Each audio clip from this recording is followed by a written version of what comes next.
Le 24 janvier 2019, la République démocratique du Congo a vécu une expérience assez inédite, exceptionnelle, diront certaines. Une année après, nous essayons de passer en revue les différents domaines qui ont essayé de bouger avec l'alternance en République démocratique du Congo. Et dans le cadre de cette émission, pour ce soir, on va essayer de s'appesantir sur la diplomatie. Quelle politique étrangère, quelle diplomatie pour une RDC qui vient de connaître sa première alternance pacifique du pouvoir, quel rôle compte jouer la diplomatie parlementaire pendant cette période, mais on essaiera également d'aborder les questions liées à la politique intérieure. Quid sur la coalition FCC-CACH et nous essayerons de terminer avec le mois de la femme, avec la femme, au mois de la femme, mois de mars oblige. Donc on essaiera d'aborder tout cela dans le cadre de cette émission. Avant de vous présenter notre invité, qui est une invitée spéciale, je tiens à vous dire que je ne serai pas seule dans le cadre de la présentation de cette émission. Je serai avec un confrère de Biwan, Alain Boma. Bonsoir et bienvenue. Bonsoir et merci à tous nos téléspectateurs. Elle a été pendant près de 6 ans le porte-voix de la jeunesse africaine en Afrique, mais également à travers le monde. Et depuis les dernières élections qui se sont tenues en République démocratique du Congo, elle a décidé de parler, de revenir au pays pour essayer d'apporter sa pierre à la construction, dans la reconstruction du pays après ces élections qui ont abouti à l'alternance au sommet de l'État. Madame, Messieurs, notre invitée, je le disais tout à l'heure, c'est une invitée spéciale, discrète, efficace.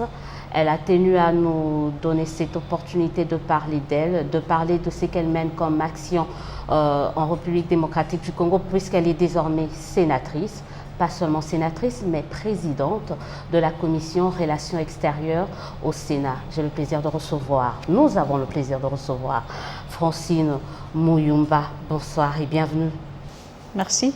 Présidente honoraire de l'Union de la jeunesse panafricaine de la jeunesse. Alors, comment une jeune, une femme peut devenir sénatrice et de surcroît présidente d'une commission aussi prestigieuse comme les relations extérieures au niveau de la chambre dite des sages?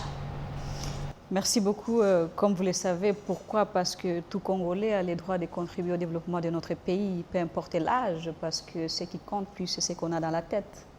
Et ce que nous pouvons donner comme contribution pour le développement de la nation d'une manière ou d'une autre. Ça peut être des jeunes, ça peut être des femmes, ça peut être n'importe qui. Donc nous sommes au Sénat pour contribuer d'une manière ou d'une autre au développement de notre nation, dans la mesure du possible. Je pense que c'est la première fois qu'on voit plusieurs jeunes au sein du Sénat. Ça n'a jamais existé. Et je pense que c'est déjà une très bonne chose de voir qu'il y a une nouvelle génération qui intègre nos institutions et qui peut, avec efficacité, contribuer à l'avancement de notre pays, à l'émergence du Congo. Et pas seulement dans les commissions, parce que nous avons également dans le bureau du Sénat une dame de 30 ans. Et c'est vraiment une fierté pour nous. Nous sommes contents de voir que nous contribuons au même titre que nos aînés qui nous ont précédés, parce que nous venons là-bas pour nous compléter. Et je pense qu'il ne s'agit pas tout simplement d'une question de l'âge, mais c'est plutôt de ce que nous pouvons apporter sur la table, de quoi nous sommes capables. Tout le monde est jeune presque, mais ce n'est pas tout le monde qui peut apporter la même chose sur la table de prise de décision. Donc il faut être à la hauteur pour vous permettre d'être là. On peut être jeune et être sage, quoi. C'est pas incompatible. Bien évidemment, on peut être jeune, on peut être sage au même moment, mais ça demande beaucoup de discipline, beaucoup de sacrifices, bien entendu, parce qu'on ne se réveille pas pour être ce que nous sommes. C'est les fruits des sacrifices au niveau de la vie que nous menons tous les jours, de tout ce que nous faisons à chaque moment. Et c'est grâce à ça que nous sommes là où nous sommes. Donc, ce n'est pas seulement question d'être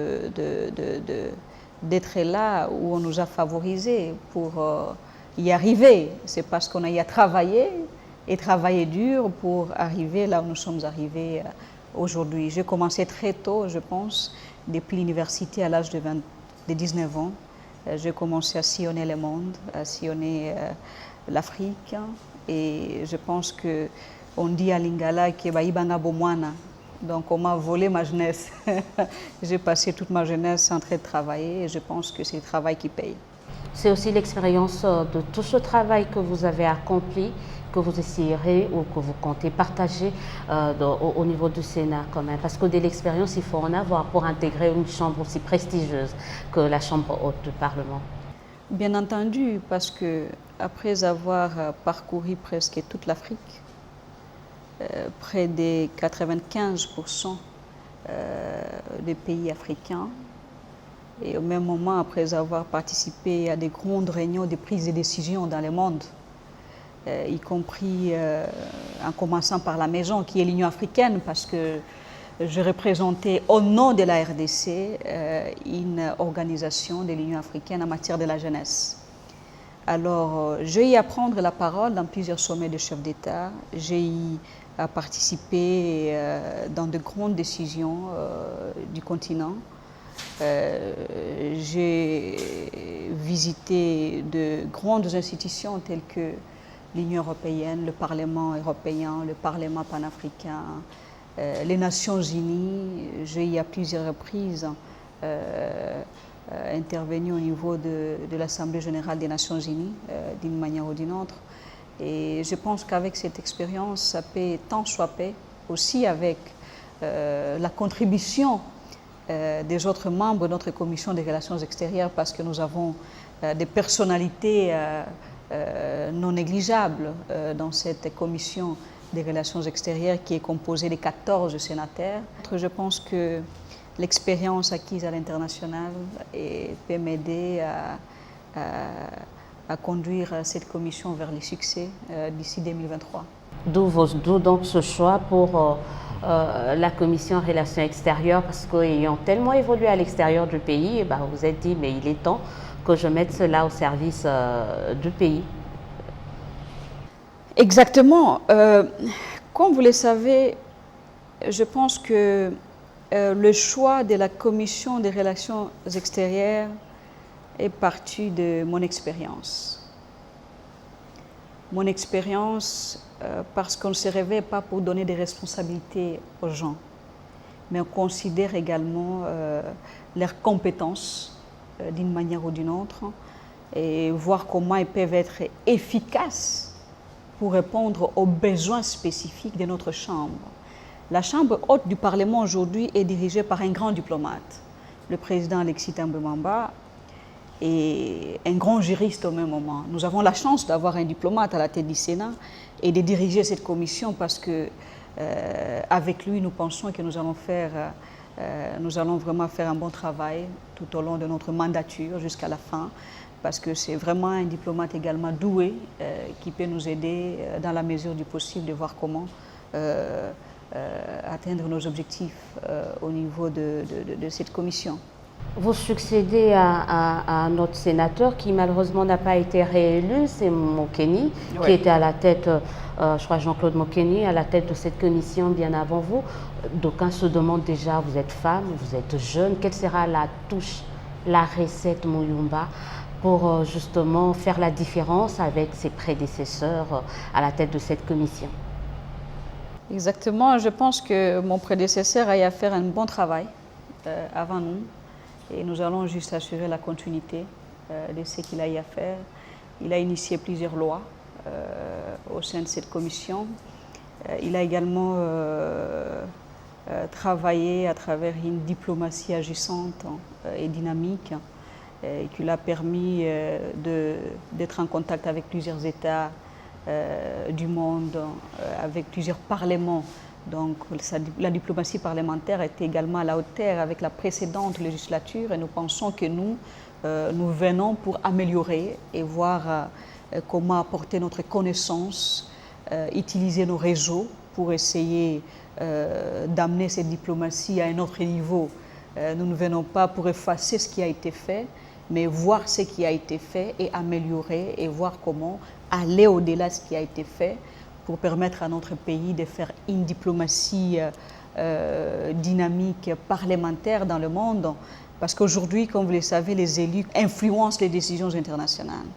Aujourd'hui, il y a le Parlement panafricain. Pourquoi le Parlement panafricain? Le Parlement panafricain également là-bas pour essayer de pousser les dirigeants africains à mettre en œuvre les décisions qu'ils prennent.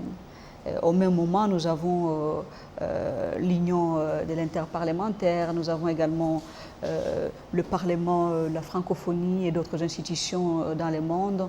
Il y a aussi d'autres parlements sous-régionaux, régionaux, internationaux, avec qui nous pouvons travailler parce que ce sont ces derniers également qui conseillent leurs chefs d'État, qui parlent à leurs dirigeants au niveau de leurs États.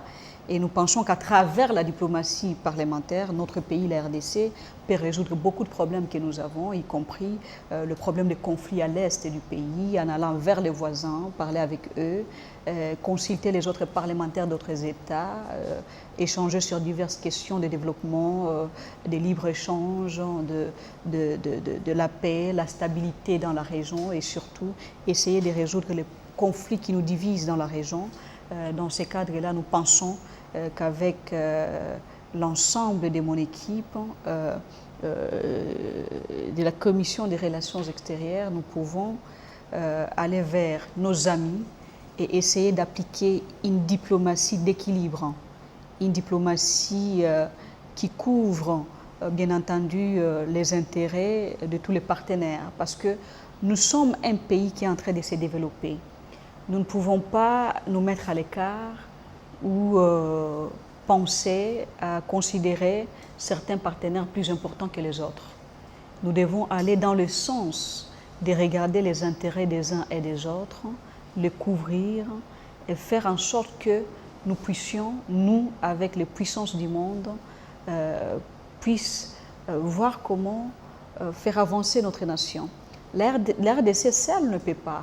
L'RDC seul ne peut pas faire décoller ces pays. Depuis 1960 jusqu'à nos jours, nous pensons que là où le pays se trouve aujourd'hui, nous ne méritons pas d'être là où nous sommes aujourd'hui. Et nous pensons que nous devons avoir des partenaires qui nous poussent vers l'émergence. Nous devons avoir les partenaires qui nous poussent vers le développement. Nous devons avoir les partenaires qui n'arrivent pas à s'aimer des confusions au sein de la classe politique congolaise, des partenaires qui viennent nous amener la paix et la stabilité dans notre pays et qui essaient de comprendre que nous avons une jeune démocratie que nous devons protéger parce que les États qui sont développés aujourd'hui, ils ont plusieurs années depuis qu'ils ont commencé à organiser leurs élections. Et comme vous le savez, il n'y a pas longtemps que cette constitution a été mise en place à travers les négociations des Sun City. Et aujourd'hui, nous avons quand même les institutions en place. Les institutions n'existaient presque plus. Avant 1+4, il y avait des rébellions presque partout dans notre pays. Les institutions n'existaient plus, la constitution n'existait presque pas, il n'y avait pas un pays des droits, il y avait beaucoup de problèmes. Donc ça nous prendra le temps petit à petit de pouvoir améliorer certaines choses au niveau de notre nation. Donc nous devons aller dans le sens d'accepter les conseils des partenaires, mais pas permettre à ce qu'il y ait des intrusions, surtout étrangères, dans la politique intérieure de notre pays. Je ne suis pas seule sur ce plateau pour vous interviewer. J'ai le plaisir d'avoir mon collègue, mon confrère Alain Boma. Madame, le travail d'un parlementaire, c'est également le contrôle parlementaire. Exactement. Après avoir été élu à la tête de la prestigieuse commission en relations extérieures du Sénat, vous n'avez pas croisé les bras, vous avez adressé une question écrite à la ministre d'État en charge des Affaires étrangères. Ouais. Est-ce que vous êtes satisfaite de sa réponse? J'aimerais d'abord vous dire qu'au niveau du Sénat, nous avons une procédure à suivre parce que nous avons un règlement intérieur. Quand un sénateur n'est pas satisfait d'une réponse d'un membre du gouvernement ou chef d'entreprise, il y a une procédure à suivre parce que ce n'est pas ici dans le média que je viendrai m'exprimer. Néanmoins, la réponse a été insatisfaisante, si je peux le dire, parce que notre rôle est celui de contrôler l'action du gouvernement. Le gouvernement a le rôle d'agir, sans pour autant, sans parler d'un ministre spécifique à ce qui concerne la question dont nous abordons, mais plutôt nous sommes dans notre droit de pouvoir contrôler le gouvernement. Donc nous ne pouvons pas regarder les gouvernements faire tout ce qu'ils veulent et le membre du gouvernement de se permettre tout ce qu'ils veulent, mais nous devons suivre de près ce qui est fait au niveau du gouvernement. Ma question écrite était basée sur le fait que nos ambassadeurs ont été rappelés définitivement sans le respect de la procédure. Comme vous le savez tous, le président de la République est le chef de l'État. Il est le représentant de la nation. Il est également le symbole de l'unité nationale. Personne n'a le pouvoir d'usurper le pouvoir du président de la République. Personne n'a le pouvoir de se mettre à la place du président de la République. Personne n'a le pouvoir d'agir à la place du président de la République. C'est le président de la République, conformément à l'article 81 de notre Constitution et de l'article 93 de notre Constitution, qui a le pouvoir de nommer les ambassadeurs, de mettre fin définitivement à leurs fonctions et même de les révoquer. Maintenant, dans ce sens, quand nous avons un membre du gouvernement, notamment le ministre des Affaires étrangères, qui met fin définitivement aux fonctions des ambassadeurs, avec des motifs qui sont encore à expliquer, parce que nous attendons voir comment nous allons recevoir notre ministre des Affaires étrangères pour nous expliquer un peu plus au niveau du Sénat comment est-ce que les choses se sont passées pour ces rappels définitifs de nos ambassadeurs. Et ce n'est pas digne de voir les choses se faire comme ça, parce que la diplomatie, c'est une question de prestige. La diplomatie, c'est l'image de la nation à l'extérieur. Les gens nous respectent à partir de notre diplomatie.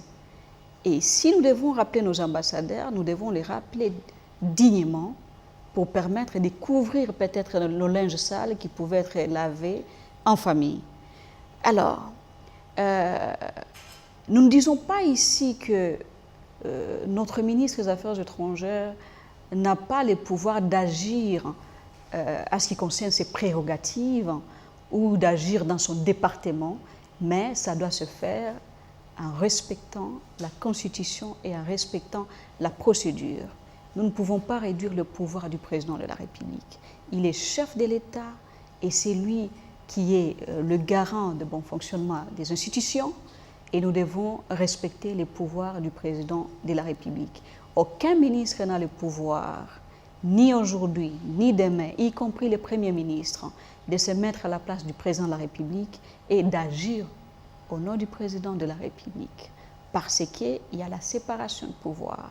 La Constitution est claire et nous devons agir dans ce sens-là pour éviter qu'il y ait des conflits entre le pouvoir exécutif et le pouvoir législatif.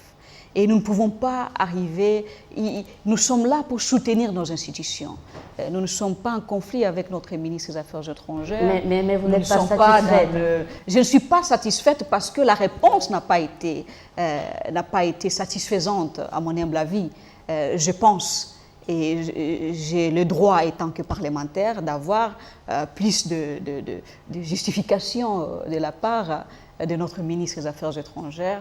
Il semble que la raison qui a été évoquée dans la réponse de notre ministre n'est pas la raison qui a fait à ce que nos ambassadeurs soient rappelés définitivement. Et si ces ambassadeurs étaient fin mandat, alors rappelons tous les ambassadeurs de la RDC qui sont fin mandat, parce que c'est ça la raison qui a été évoquée par notre ministre des Affaires étrangères et consorts. Et moi, je pense que, humblement, que ça ne peut pas seulement concerner celui de Genève et celui de New York. Ça doit concerner tous nos ambassadeurs qui sont fait mandat. Et peut-être la bonne façon de pouvoir rappeler ces ambassadeurs était de voir comment peut-être les rappeler provisoirement pour consultation et les clouer sur sol. Mais les dire ouvertement que non, voilà, vous êtes rappelés définitivement. On évoque également le rapatriement de vos familles respectives. Il ne faut pas oublier que ces ambassadeurs ont des enfants qui étudient. Il ne faut pas oublier que ces ambassadeurs doivent également se préparer pour revenir au pays. Donc, brièvement, c'est juste une question de contrôle. Il n'y a rien à voir. D'ailleurs, on a beaucoup de choses en collaboration que nous préparons travailler avec notre ministre des Affaires étrangères et des Affaires étrangères, parce que nous sommes censés travailler ensemble, les institutions, pour faire avancer notre pays.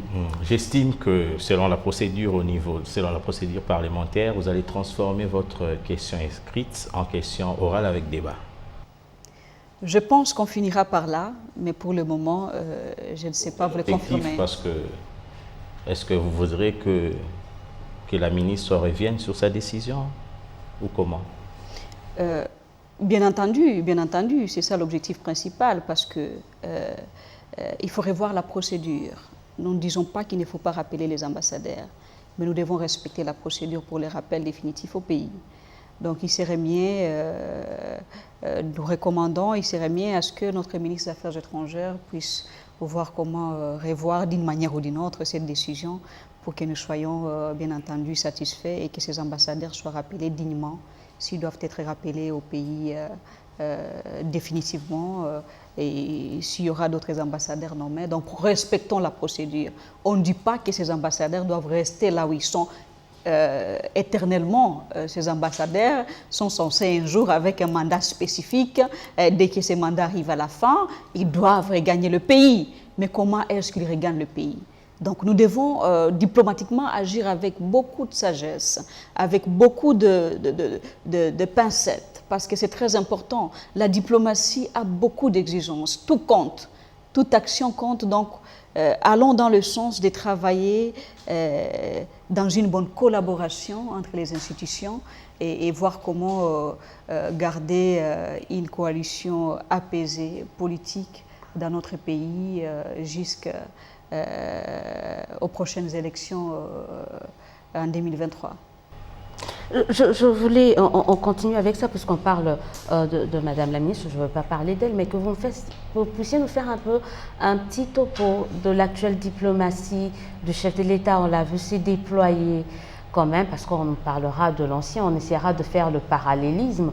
Aujourd'hui, la RDC est au devant de la scène. Certains disent d'ailleurs que la RDC est de retour sur la scène politique internationale.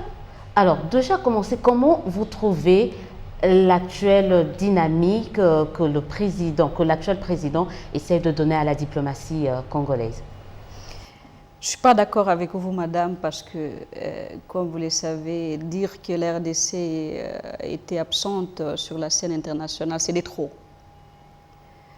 C'est de trop parce que nous devons reconnaître le fait que la RDC a fait son retour sur la scène internationale avec le président Joseph Kabila.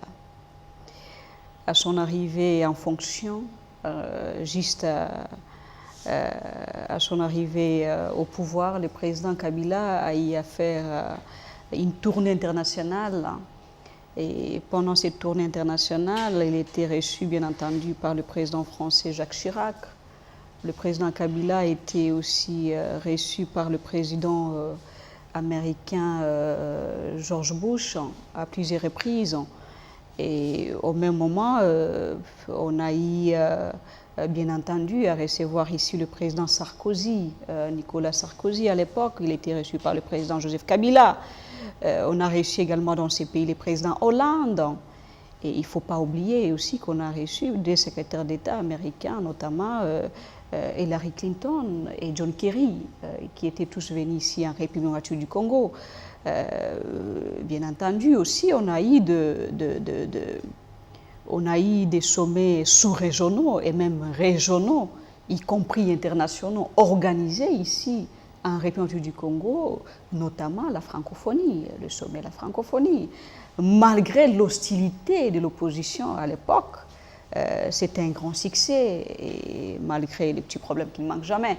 Mais je pense que nous devons reconnaître le fait que le retour de la République du Congo sur la scène internationale a été également le fruit du pouvoir du régime Joseph Kabila. Et ce qu'il faut souligner plutôt est que le régime du président Joseph Kabila n'a jamais été hostile à la communauté internationale. Mais ce régime était contre les intrusions étrangères dans nos affaires internes de la République démocratique du Congo. Au même moment, l'influence étrangère, si on peut le dire dans des sens plus clairs, parce que toute nation, tout État est fier de sa dignité, est jaloux de sa souveraineté et des intérêts de sa nation sur le plan diplomatique. Je ne vais pas évoquer l'adage qui dit qu'en diplomatie, il n'y a pas l'amitié, il y a des intérêts. Ça, je n'évoque pas ça. Mais il y a aussi des amis. On peut avoir des amis en diplomatie, ça ne veut pas dire qu'il n'y a que les intérêts et qu'on sort. Mais en diplomatie, ce qui compte plus également, c'est les intérêts de notre nation. Depuis 1960 jusqu'à nos jours, bientôt 60 ans, nous allons commémorer 60 années de l'indépendance de notre pays. Depuis 1960, il y a toujours eu des intrusions étrangères dans ces pays. Est-ce que ça a permis le décollage effectif de notre pays? Point d'interrogation. Depuis Lumumba a essayé de défendre d'une manière ou d'une autre la nation pour montrer l'esprit du nationalisme, montrer qu'il incarnait le patriotisme et consort. Mais nous savons le prix qu'a payé Lumumba. Et chaque fois qu'un leader congolais viendra avec le patriotisme et l'amour de protéger notre intégrité, de protéger nos intérêts au niveau national, il sera toujours sujet de méfiance et surtout de nos partenaires. En ma qualité de diplomate, je ne veux pas dire ici que nous n'avons pas besoin de la communauté internationale. Je ne veux pas dire ici que nous n'avons pas besoin de partenaires, parce que je crois que tout développement doit être effectif avec la participation des partenaires, parce que nous avons besoin de puissances, des pays qui se sont déjà développés. Nous sommes en phase de développement. Nous sommes en train de voir comment se développer. Alors, ce qui est important est que nous avons des partenaires. Mais ces partenaires, pourquoi ils sont appelés partenaires? Ils sont appelés partenaires parce qu'ils sont censés nous accompagner. Ils ne sont pas appelés partenaires pour nous donner des leçons et nous dire ce que nous devons faire de notre pays. Ils sont censés nous accompagner vers le développement. Aujourd'hui, avec tout ce qui s'est dit, l'impunité, la corruption, nous ne sommes pas contre. Nous ne sommes pas contre la lutte contre la corruption, contre l'impunité. Mais, madame, c'est les Congolais, consciemment, qui doivent mettre fin à l'impunité. C'est nous, les Congolais. Mais on n'arrive pas à faire tout ça. On n'arrive pas à faire tout ça. Qui avons ce rôle important de pouvoir lutter contre la corruption et de lutter contre l'impunité. Ce n'est pas les leçons que nous allons recevoir ni de l'Orient et de l'Occident. La corruption commence où? Ce n'est pas seulement au niveau du président de la République. La corruption commence avec les chefs de quartier. La corruption commence dans nos communes. La corruption commence dans nos églises. La corruption commence dans nos mosquées et consorts. Donc la corruption, c'est l'affaire de tout le monde. Pour aider les Congolais à lutter contre la corruption et l'impunité, ce n'est pas de vouloir montrer que vous aimez le Congo plus que les Congolais eux-mêmes. Mais c'est la volonté et la conscience de nous-mêmes de lutter contre la corruption et résoudre le problème clé de notre population. Le problème d'avoir le foufou sur la table. Le problème d'avoir le carburant quand il sort le matin pour aller au travail. Le problème à résoudre des Congolais qui se trouvent à Tshilenge, qui se trouvent à Rutshuru, qui se trouvent à Beni, qui se trouvent à Kalemi, ce n'est pas le problème de savoir ce qu'a fait Cash ni ce qu'a fait FCC. C'est plutôt ce que la population a besoin de voir, c'est voir le pouvoir et les dirigeants résoudre leurs problèmes. Et moi, je pense que dans ce sens-là, nous devons, d'une manière ou d'une autre, faire attention avec le comportement de certains partenaires. Parce que ça, c'est très capital. Je vous donne l'exemple de George Washington. En 1996, devant le Congrès américain, il dit ceci. Il faisait son discours d'adieu. Il dit aux Américains, je répète bien, il dit aux Américains, que le plus grand ennemi, parce qu'à l'époque c'était un pouvoir républicain, le plus grand ennemi de l'Amérique et des Américains, c'était l'influence étrangère. Ça, c'est aux États-Unis. Aucun pays au monde peut accepter à ce que quiconque puisse venir influencer sa politique interne. Et un pays qui se respecte des leaders qui se respectent. Ils font les choses selon la volonté de leur peuple et non selon la volonté de quiconque. Pour répondre maintenant en conclusion à votre question, la politique du président Félix Tshisekedi, la politique étrangère, la diplomatie, j'aimerais tout d'abord dire que le président travaille dans le cadre purement institutionnel, avec le pouvoir que la Constitution lui donne dans ses prérogatives. C'est lui le premier diplomate. Et c'est le président de la République qui représente la nation. Alors, il fait son travail, mais une chose que nous devons rappeler, c'est de savoir que notre diplomatie a des difficultés énormes. Ça manque de repères, ça manque d'orientation. Ça manque d'orientation. Une politique diplomatique. La politique diplomatique, ça manque d'orientation. Pourquoi? Nous avons un corps de diplomates depuis 40 ans aujourd'hui, mais ces corps ne possèdent pas d'un statut. C'est ce statut-là qui définit comment doit fonctionner le diplomate congolais. Ces statuts doivent définir également les conditions de vie de ces diplomates congolais, les conditions dans lesquelles ils travaillent au niveau international. Est-ce que les conditions dans lesquelles se trouvent nos diplomates au niveau international respectent la Convention de Vienne à ce qui concerne la vie que doit mener le diplomate? Point d'interrogation.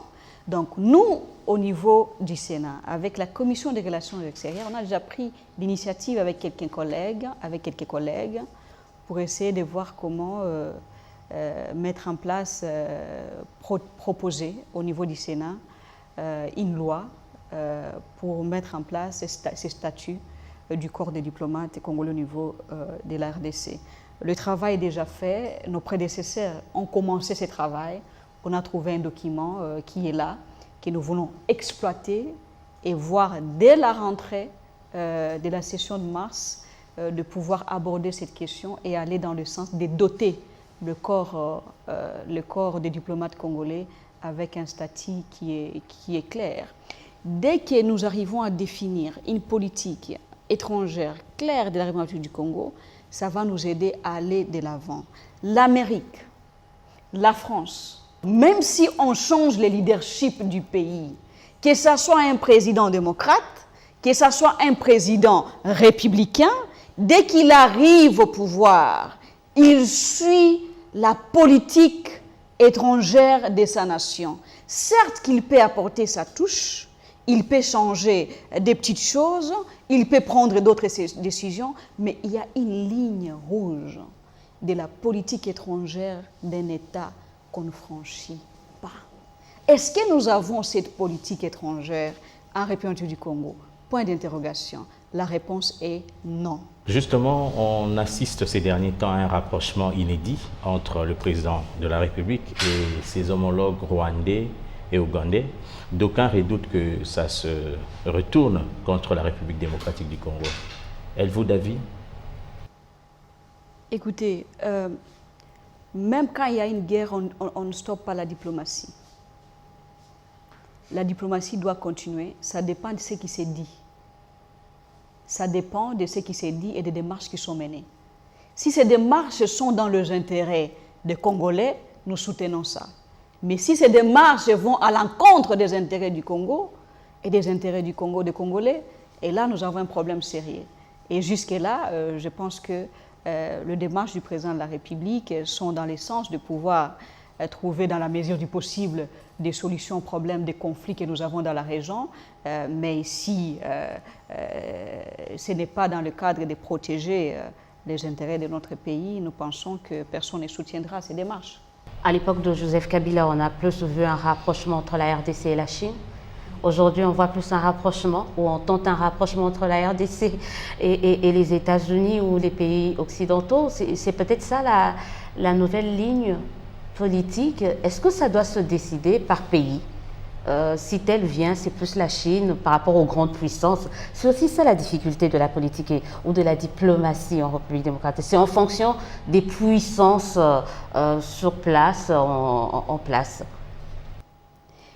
Madame, ce qui est plus important, je venais de le dire en diplomatie, c'est les intérêts du pays.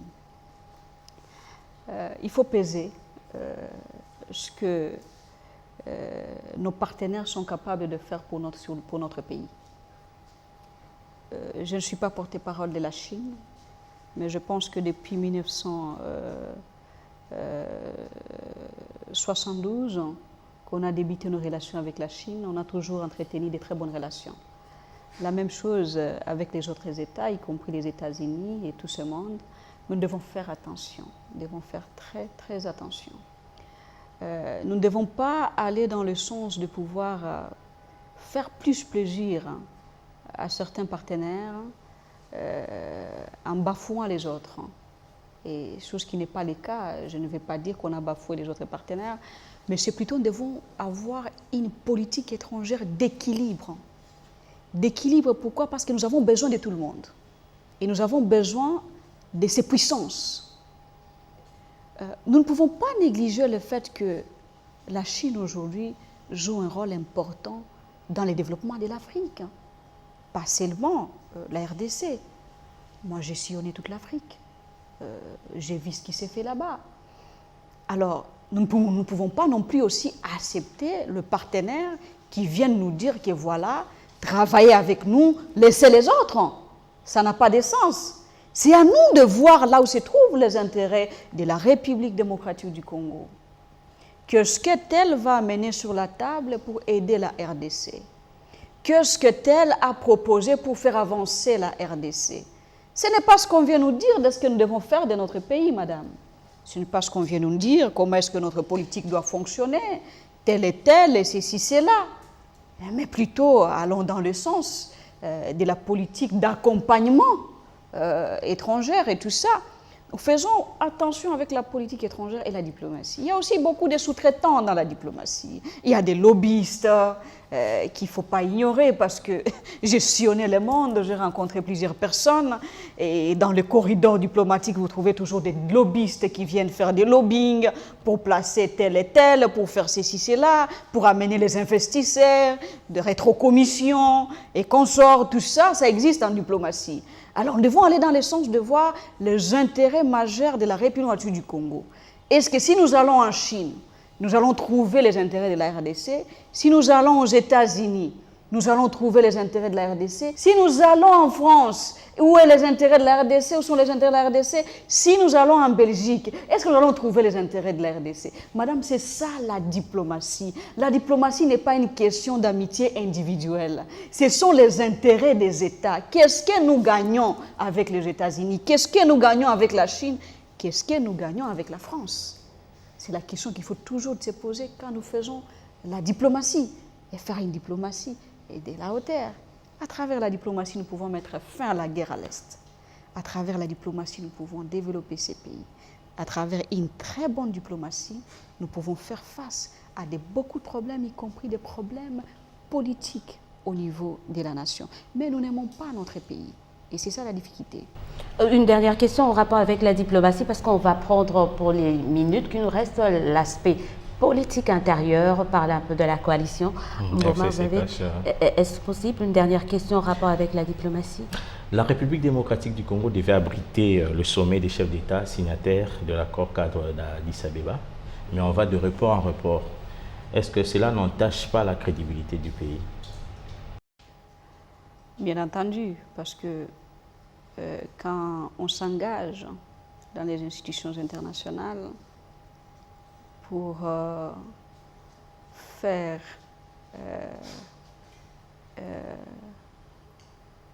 parce que je vous donne l'exemple. Allez-y. Au niveau de l'Union africaine, avec l'expérience que j'ai, souvent quand il y a des activités comme ça à être organisées sur le continent, il y a plusieurs pays qui présentent leur candidature. Alors si ces États vous font confiance de pouvoir vous donner telle conférence, telle activité organisée, c'est parce qu'ils vous font confiance.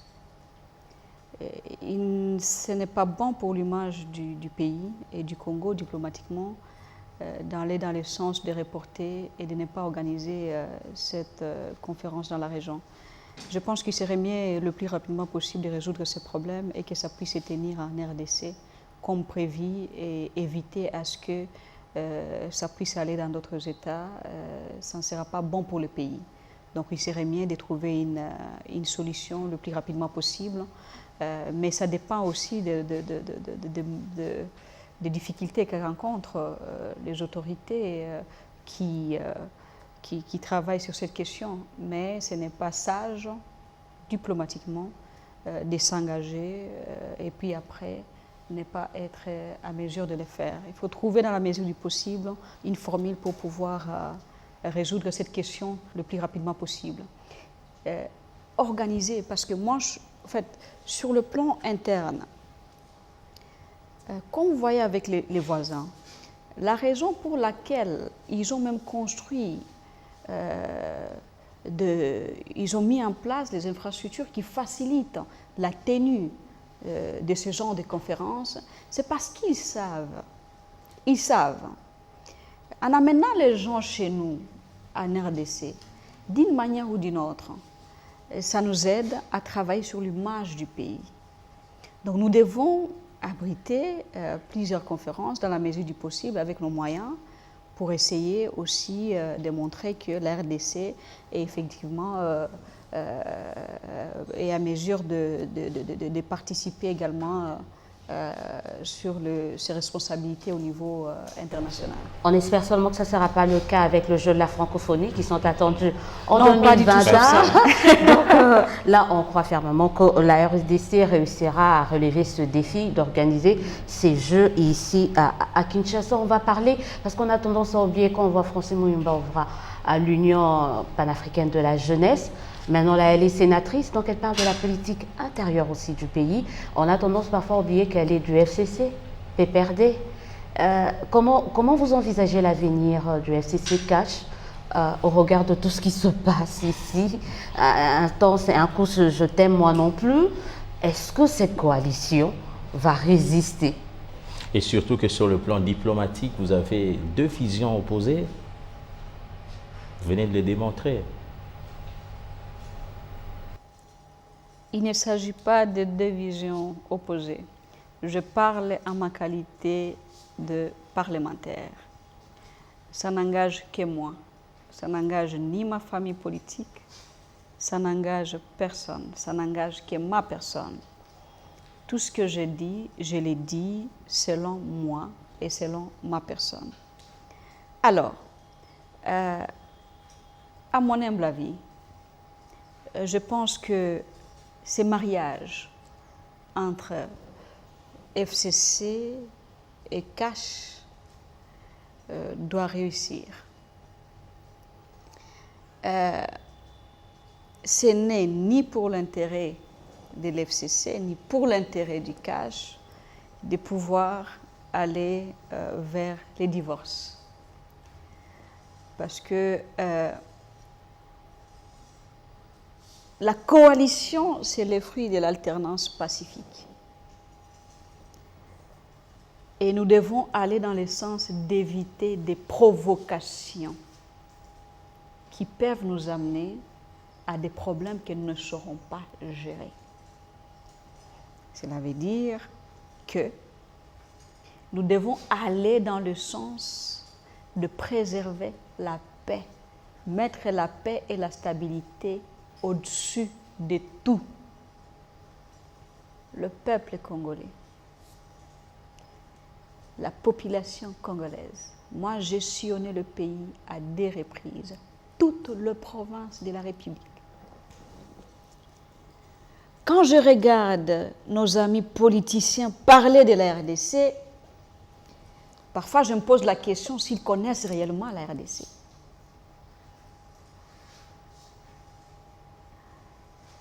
Les querelles politiques, ici à Kinshasa, la personne qui est à Boende, qui manque juste à mettre sur la table et sous la dent, est-ce que vous pensez que vraiment les querelles de l'FCC et Cash l'intéressent? Point d'interrogation. Comme le président de la République est le symbole de l'unité nationale, il revient au père de la nation de jouer le rôle, de faire en sorte qu'il y ait l'apaisement. Dans ces mariages FCC Cash, et que nous prions chaque jour politiquement parce que nous sommes des chrétiens, pas que parce qu'on est des politiciens et que nous ne prions plus. Donc nous sommes des chrétiens, nous allons dans nos églises et nous prions chaque jour matin.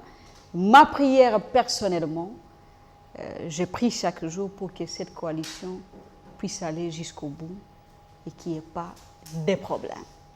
Mais nous ne pouvons qu'éviter des problèmes si nous mettons fin à des provocations. Nous devons faire très attention. Et chaque fois qu'il y a des problèmes, il faut se réunir vite. Et surtout, ne pas permettre à ce qu'il y ait une femme de l'extérieur ou un autre mari de l'extérieur. Parce que dans un mariage, quand la femme commence à aller dehors, ça ne marchera plus dans la maison. Et quand l'homme aussi commence à tromper la femme, donc ça veut dire que ce mariage sera en difficulté.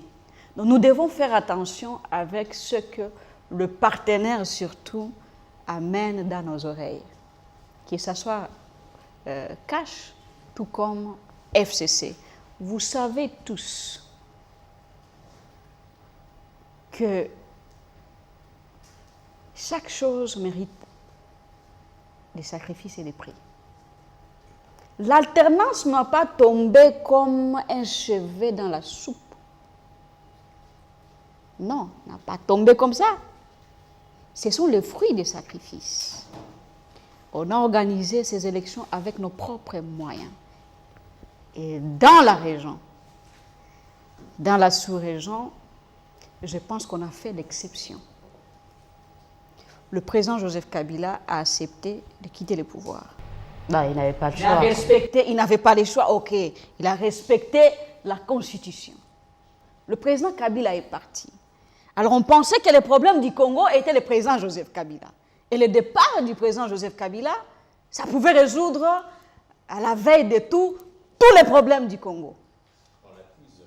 Alors, je ne veux pas tomber dans votre piège, mais plutôt vous dire que le camp du président Joseph Kabila a la majorité au Parlement. Et la Constitution est claire. La majorité a la primature. Et la primature est gérée par un Premier ministre de l'FCC avec un gouvernement à majorité FCC. Alors, nous devons aller dans le sens de se respecter de tous les côtés. Le respect est réciproque. FCC respecte Cash et Cash respecte FCC et le mariage va tenir jusqu'au bout. En attendant, on voit quand même certains du FCC, j'allais dire, aller pleurnicher auprès de l'autorité morale, parce qu'on a vu récemment une forte délégation des notables katangais aller voir l'autorité morale. C'était pour se plaindre, parce que c'est, faut pas qu'on se leurre. Certains ont dit que les Katangais étaient visés par certaines affaires qui pullulent ça et là. Est-ce que c'est ça? Est-ce que vous n'avez pas peur de la montée de ce communautarisme que d'aucuns sont en train de décrier, déjà même au sein de votre coalition FCC Cash? Je savais que vous n'allez pas me laisser partir sans cette question. Pas du tout. Le président Joseph Kabila, le président honoraire Joseph Kabila, notre très cher collègue, parce qu'il est sénateur à vie. Ne siège pas, on parlera, vous nous donnerez peut-être la primeur. Madame, nous avons les anciens présidents français qui ne siègent jamais au Conseil constitutionnel. Mais ils viennent et ils ne sont pas obligés de venir au Conseil constitutionnel. Il n'est pas obligé de venir au Sénat, mais il peut venir de temps en temps quand il veut.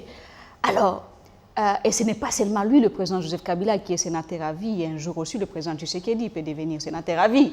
Donc, c'est pour tous les chefs d'État. Ce n'est pas question seulement du président Joseph Kabila. Le président Joseph Kabila est l'autorité morale d'une famille politique. l'autorité morale d'une famille politique qui a la majorité au Sénat, qui a un Premier ministre. Alors, il n'est pas parti en retraite politique. Il est autorité morale d'une famille politique. Donc, il continue ses activités politiques. On ne fait pas seulement la politique à la tête d'un pays comme président de la République. Et après avoir été président de la République, on va à la retraite. Non, ce n'est pas ça. Vous avez les droits. La Constitution dit qu'on renouvelle les mandats. Une fois, n'est-ce pas? Et après une fois, si vous travaillez encore dans la politique, votre famille politique pourrait encore revenir au pouvoir n'importe quand. Et ça, c'est mon avis clair. Alors, madame, sachez que, mesdames, messieurs, sachez que le président Joseph Kabila n'est pas parti en retraite politique. Le président Kabila est l'autorité morale d'une famille politique qui est dans la politique active au niveau de et d'une communauté d'ailleurs vouloir katangaise. faire partir le président Kabila en retraite volontaire, ça, nous ne sommes pas d'accord avec vous, ni avec quiconque, que ce soit au niveau national, ni au niveau international. C'est tout à fait normal pour que le président Kabila soit consulté. Il peut être consulté par les communautés au niveau national, tout comme il peut être consulté par les communautés au niveau international.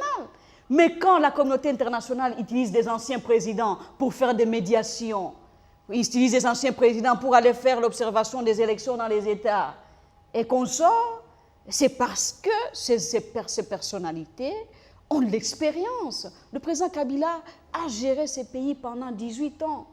Je pense qu'il connaît beaucoup pour ce pays. C'était pour gérer les frustrations des Katangais qui n'ont pas encore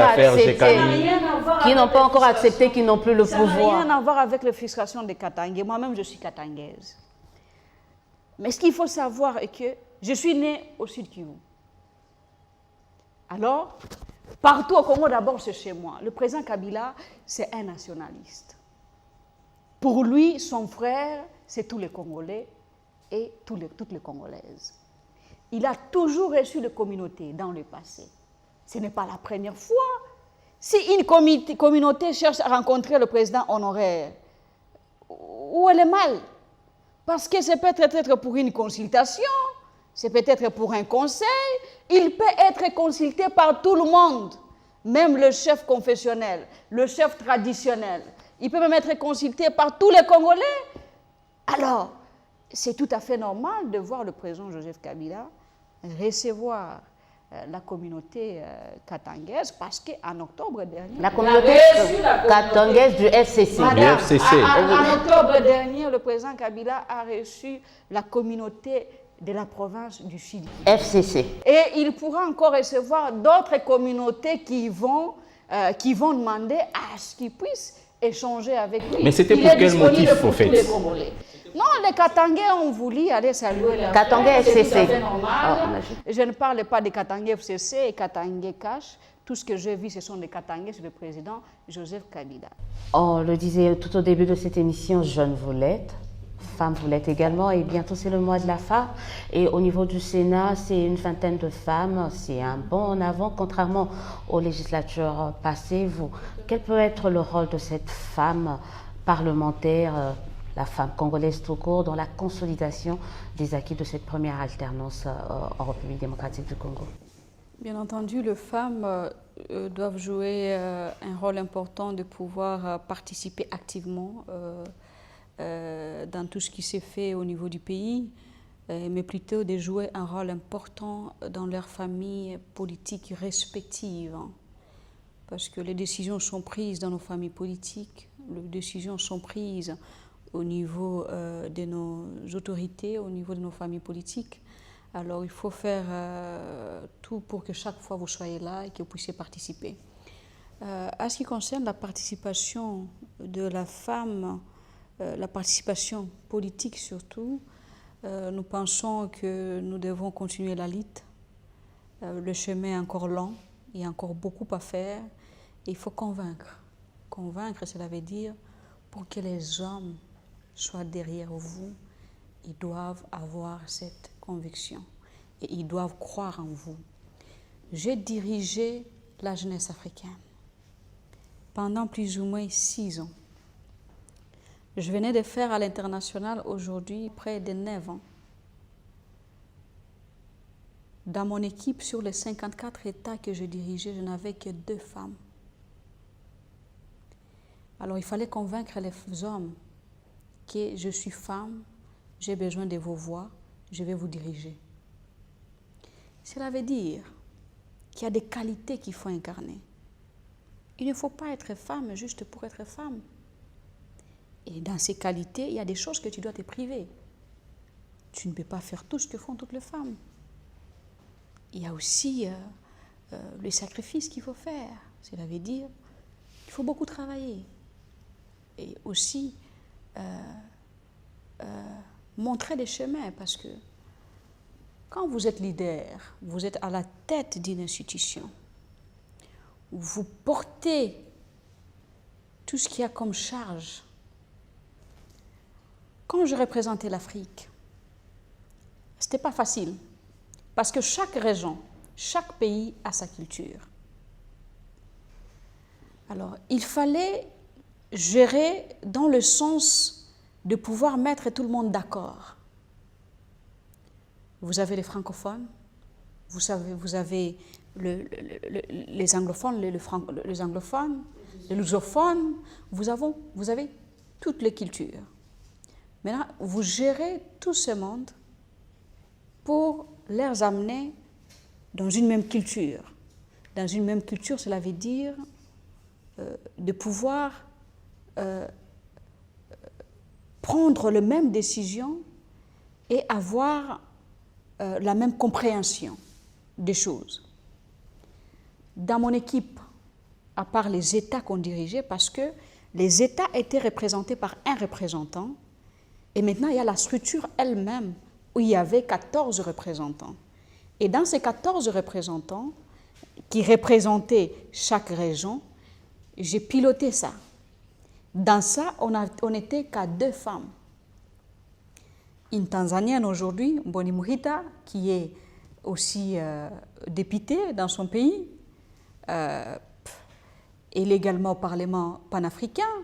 Il y a plusieurs de mes collègues qui sont ministres dans leur pays, qui sont devenus je ne sais pas quoi, d'autres qui ont participé aux élections au niveau plus élevé de leur nation.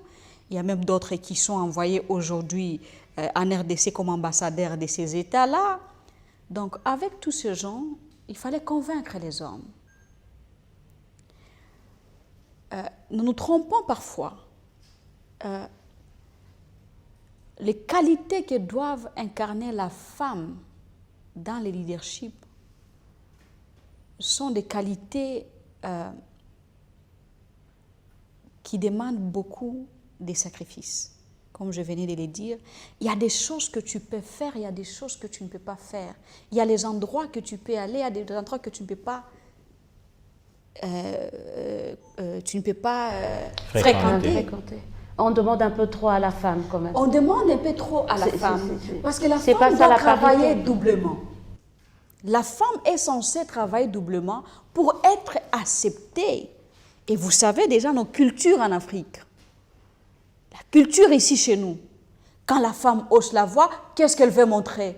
D'ailleurs, les femmes, oui, elle hausse aussi la voix, parce qu'elle est discriminée. Et la même chose au niveau de nos familles politiques. Moi, je n'étais pas d'accord avec ma famille politique quand on a aligné pour le bureau du Sénat que les hommes. Et j'ai pris le courage d'écrire au coordonnateur de notre famille politique pour lui dire que moi, dans l'esprit de promouvoir la participation de femmes, ça ne demande pas que ça soit moi, Francine Muyumba seulement. Ça peut être d'autres femmes. Alors, j'ai écrit au coordonnateur de notre famille politique pour lui dire que je n'étais pas d'accord avec ça, parce qu'on ne peut pas être dans une famille politique où la femme ne trouve pas sa place. Et grâce à la volonté de l'autorité morale, l'honorable Janine Mabunda, présidente de l'Assemblée nationale, elle est là, bien entendu, avec le soutien des autres. Je me pose la question, si c'était par leur volonté seulement, si l'honorable Mabunda allait se retrouver là-bas, point d'interrogation. Mais ce que nous encourageons dans nos familles politiques, il faut éviter de continuer à fistrer les femmes. il faut réserver des quotas pour les femmes. Mais les femmes compétentes. Militer pour la dissolution des ligues de femmes, ce serait une bonne chose. Hein? Ce n'est pas une bonne idée. Ce n'est pas une bonne idée. Mais je ne suis pas d'accord avec vous. Non, madame, écoute, à un niveau ce là, n'est pas la ligue de femmes. Pourquoi il n'y a pas la ligue des hommes dans vos partis? Même au niveau... D'ailleurs, on discutait quelque part, mais c'est banal. Ça, je ne vais pas évoquer. On discutait, on dit que non, le Koumouamouassi, hein, c'est Nini. Mobali, quelque chose comme ça. Ah, ok, le Koumouamouassi, c'est Nalibala. Ah, Libala, ouais. Ah, n'est-ce pas? Pourquoi pas le Koumouamouassi, c'est Nalibala? Vous comprenez? Donc, c'est aussi ça ce qu'il faut se poser comme question. Pourquoi seulement pour l'honneur de la femme? Pourquoi pas pour l'honneur de l'homme? Parce que la femme vient aussi ajouter un plus. Ce que l'homme n'avait pas. Donc l'homme n'est pas là dans un couple parce qu'il est l'homme. C'est parce que la femme est venue là. Et ensemble, ils ont formé un couple. Donc, la femme ne doit pas continuer à accepter qu'elle soit marginalisée, qu'elle soit discriminée et qu'elle soit à chaque fois abandonnée devant l'idée. Moi, je rêve d'un Congo où nous avons 50% des femmes à l'Assemblée nationale. Je rêve d'un Congo où nous aurons 50% de femmes au niveau du Sénat. Je rêve d'un Congo où des femmes dans l'armée et des femmes dans la police nationale peuvent prendre le devant de commandement et faire pousser notre pays. Et je pense que les choses changeront. Et les femmes dans les ministères de souveraineté. Exactement. Ministère, j'ai vu récemment la ministre centrafricaine de la Défense est une dame. Bien entendu. Pourquoi chaque fois quand il y a des ministères, vous réservez des ministères comme genre et famille? Il faut aussi donner les ministères de genre et famille à un homme, pourquoi pas? Donc, il faut aussi penser à donner des ministères comme le ministère de l'Intérieur à une femme, le ministère de la Défense à une femme, le ministère de la Justice à une femme, le plan à une femme aujourd'hui, Dieu merci. Mais vous pensez qu'il n'y a pas de femmes qui peuvent gérer les ministères de l'Intérieur? Il n'y a pas de femmes qui peuvent gérer les ministères de la Justice? Dieu merci, aujourd'hui nous avons les affaires étrangères. C'est une femme qui est là. Elle mérite d'être soutenue. Mais aussi... nous devons aller dans le sens aussi d'encourager les femmes de faire les choses correctement. Pas seulement soutenir les femmes parce qu'elles sont femmes, mais les femmes également doivent faire les choses correctement comme les hommes. Sinon, nous serons toujours dans les discours les femmes, les femmes, les femmes, les femmes. Pourquoi il n'y a pas de parti politique de femmes? Il y en a, mais est-ce que c'est efficace? Point d'interrogation. Pourquoi est-ce que les femmes, en fait, avec les statistiques, de l'enrôlement des élections passées, ce sont les femmes qui s'étaient plus enrôlées. Mais pourquoi est-ce que les femmes n'ont pas élu les femmes? Ça a toujours été la question. C'est ça aussi un problème, parce que pour que les femmes puissent arriver au niveau où nous voulons, la femme elle-même d'abord doit s'impliquer. Les femmes ne s'aiment pas. Les femmes n'arrivent pas à se soutenir. Les femmes n'acceptent pas d'autres femmes et nous devons sortir de cette culture archaïque, aller dans le sens de voir une femme compétente et restons derrière elle. Pas seulement quand il y a une femme compétente, vous cherchez tous à combattre cette femme, comme pour le moment, soutenons tous Madame Janine Mabunda, soutenons tous les autres qui sont en fonction pour le développement de notre pays. Voilà, je crois qu'on tire, c'est pratiquement la fin de cette émission. Je vais réserver la dernière question à Alain Mboma, mais je voulais savoir, puisqu'on parlait tout à l'heure de Madame la ministre des Affaires étrangères, c'est par rapport à cette note circulaire. C'est vrai, vous pouvez maintenant, en tant que parlementaire, occuper le salon VIP salon officiel de l'aéroport international de Njili, où vous allez faire la queue comme nous. Je savais que vous n'allez pas aussi me faire partir, me laisser partir sans cette question. Au fait, sans entrer dans de polémiques inutiles, je pense que les choses sont claires. Nous devons beaucoup réfléchir avant de prendre certaines décisions. C'est très important. Et essayer d'apaiser les pour et les contre des décisions que nous prenons quand nous sommes des responsables de certaines institutions. Interdire aux sénateurs et aux députés d'utiliser les salons diplomatiques. Est-ce que c'est sage? Dans tous les pays du monde, il y a ce qu'on appelle, il y a des mesures protocolaires que nous connaissons tous. Il ne faut pas que nos institutions, il ne faut pas que les entreprises soient utilisées pour régler des comptes politiquement. Il faut rester au service du pays en rendant les services républicains, en respectant également les normes. Le membre du gouvernement, si je peux vous poser cette question, et les conseillers principaux des cabinets, sont-ils préséants aux élus? À vous de me répondre.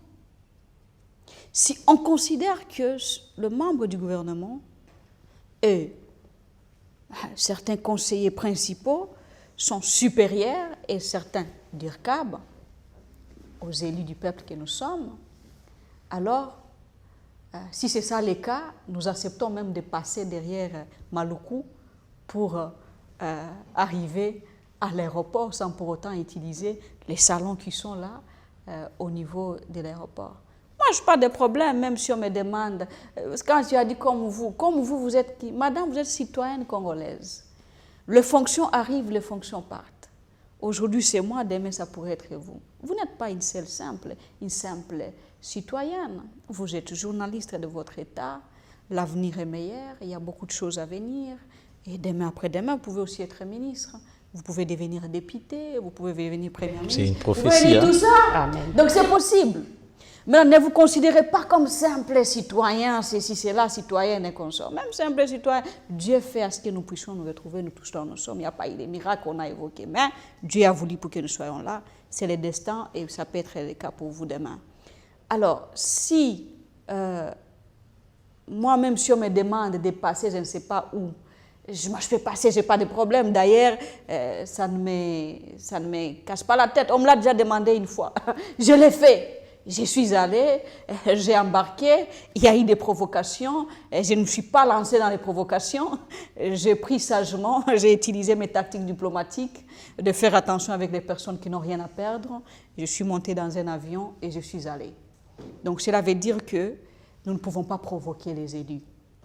Nous devons tous aller dans le sens de pouvoir prendre des décisions qui vont encourager la protection de ces mariages. Pour conclure, le président du Sénat, l'honorable président du Sénat, Alexis Thambwe Mwamba, et la présidente de l'Assemblée nationale ont tous écrit au Premier ministre pour que cette décision soit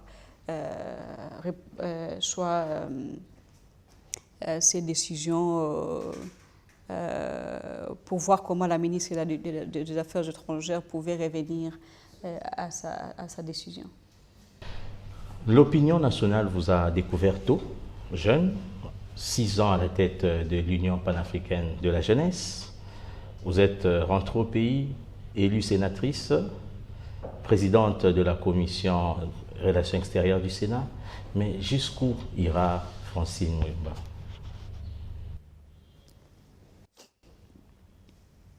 Et quand vous me voyez, qu'est-ce que vous voyez dans Francine Muyumba? Malheureusement, on ne fait pas. Mon rôle, c'est de vous poser des questions. Je peux vous poser la question. Non, en fait, moi, ce qui est plus important, c'est de servir mon pays. De servir et de servir à tous les niveaux. Et le destin, seul Dieu connaît. Et dans ce sens-là, j'incarne le patriotisme. J'aime ma nation. et je ne les cache pas. Je les dis sans pour autant porter les gants. C'est ça Francine Muyumba, que ce soit au niveau national, tout comme au niveau international, j'ai toujours pris les devants sans porter les gants, de montrer que j'aime mon pays. Je suis au service de ma nation, j'ai commencé très tôt à l'université, mais pas ici, parce qu'à l'international, je n'ai pas commencé ici en RDC. C'est là où les gens se trompent un tout petit peu sur mon parcours. J'ai commencé l'international encore à l'université, dans un autre pays, avec la politique estudiantine. Je fais des formations en Europe et partout qui m'ont aidé également d'être là où je suis aujourd'hui. On ne m'a jamais fait des cadeaux. Je passe toujours par les urnes. Tout ce qu'il y a comme fonction que j'ai occupée au niveau de l'Afrique, ce n'est pas des nominations ou des promotions, ce n'est pas on ne m'a pas favorisé pour que je sois là. Les gens peuvent penser que c'est ma famille politique, c'est les gouvernements, c'est l'ancien régime. Non, pas du tout. Au niveau de l'Afrique, je suis passée par les urnes 2 fois. Et voilà, et même au niveau de mon pays aujourd'hui, je suis passée par les urnes. Aujourd'hui, je suis au Sénat. Ce n'est pas des cadeaux. Il faut tout simplement beaucoup travailler et l'avenir, seul Dieu connaît. Voilà, l'avenir, seul Dieu connaît. C'est par ce mot qu'on va mettre un terme à cette émission. C'est un plaisir pour moi de vous présenter cette émission et de recevoir sur ce plateau Francine Muyumba. J'espère que vous avez appris à la connaître, à connaître sa vision par rapport à la diplomatie, la politique étrangère de la RDC, la diplomatie parlementaire qu'elle compte impulser dans le cadre de ses fonctions à la tête de la commission Relations extérieures au niveau de la Chambre haute du Parlement, donc au niveau du Sénat. Merci d'avoir été de nôtres. Merci à Mboma qui m'a accompagné tout au long de cette émission. On se dit à très bientôt avec certainement un autre invité, toujours dans le cadre de ce tout nouveau concept. On se dit au revoir et à très bientôt.